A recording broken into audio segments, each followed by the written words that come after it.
Jamie Kincaid. I saw that you guys play the Elmont Raiders your very first game, and I wanted to give you guys a breakdown of what you guys are going to see in that game. The very first thing I noticed is they have what we like to call a T-backfield formation. That's basically the three running backs in a row. It looks like an upside-down T.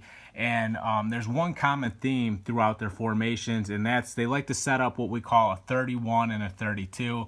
The 31 and the 32 is a fullback dive. Obviously, the one hole is here, the two hole is here. So the fullback is the three back. I don't know how they number it, but this is just how I'm going to number it for this breakdown. What they do is they use this fullback dive as like a jab of their offense. You know, they'll get a 31 going here, a 32 going there. And what that does is when there's a 31 going, your defensive end and your linebacker will start to crash from the end spot here. He'll start to crash down, and the linebacker will start to crash down here to help out on that 31. And once they notice you're doing that, they'll run a 46. But they don't just run a 46. They fake the 31 first. Then they hand off on this 46. This other halfback's going to lead off the edge. They're going to pull a linebacker. And because your end and your linebacker took a false step on that fake 31 to start, they have good angles on you, so he can reach block. He can reach block.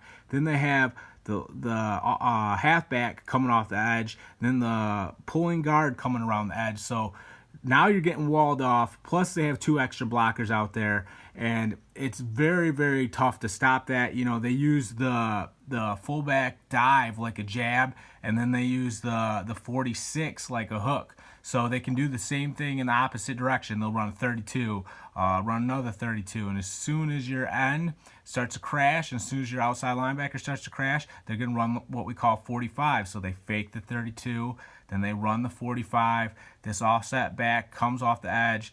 This guard pulls around to the outside, and if you're not disciplined, this can really punish you. But if you know what you're going up against, you stop the 31, you stop the 32. That's your first emphasis. Stop those inside fullback plays.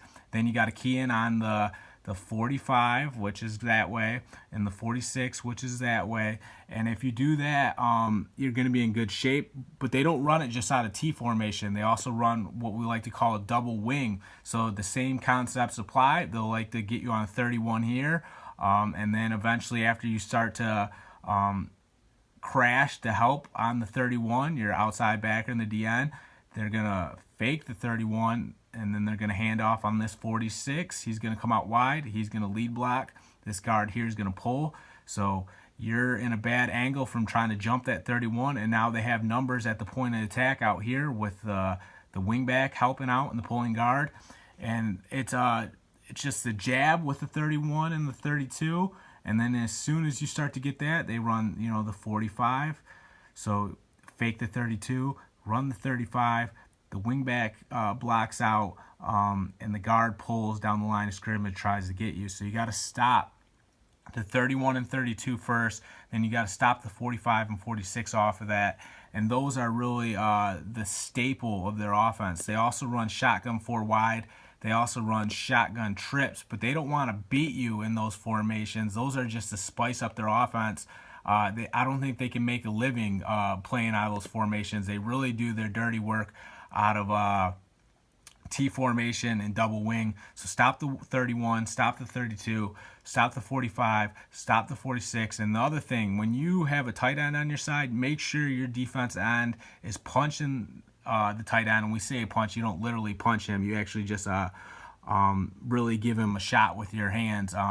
So he doesn't get a free release, because they'll fake the 31, they'll fake the 46, and then they'll run what we call like a bootleg play action pass. So fake here, and then he turns around like about right here, and these guys are streaking downfield. So if you don't chip them on their initial release, they're going to get vertical on you quick. And the other thing is your secondary players have to make sure they're taking their read steps, because if they're playing flat-footed and looking into the backfield, these guys are going to climb on them too quickly and they're going to get vertical. But if they're taking their two read steps, which we know secondary players, their first read steps are always backwards. 1, 2. They're pass first players.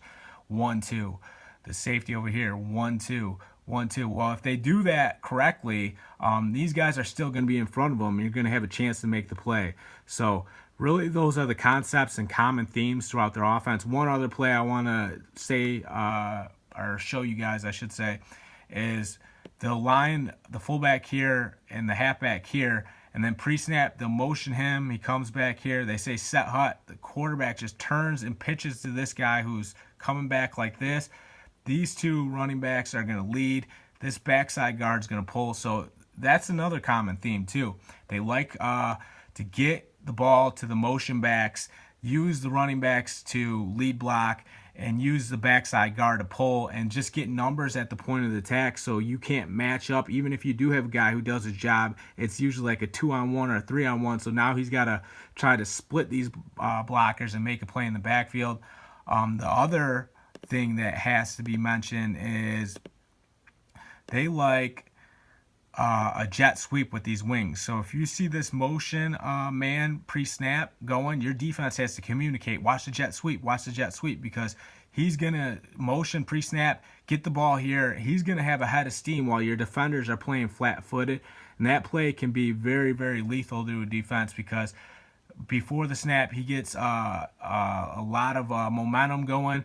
Set hut, just turns the corner and goes, and just because he gets up to speed faster than you guys, it can cause a lot of problems. So watch the jet sweep with these two wingbacks. Even if they go this formation too, where they bring him back here, even if he still goes in motion, you got to watch the jet sweep. So anytime there's a wing, watch the jet sweep. But if you stop the 31, stop the 32, stop the 45, stop the 46, and stop all the wing reverses and the wing jets, you guys are going to have a good shot at beating this team.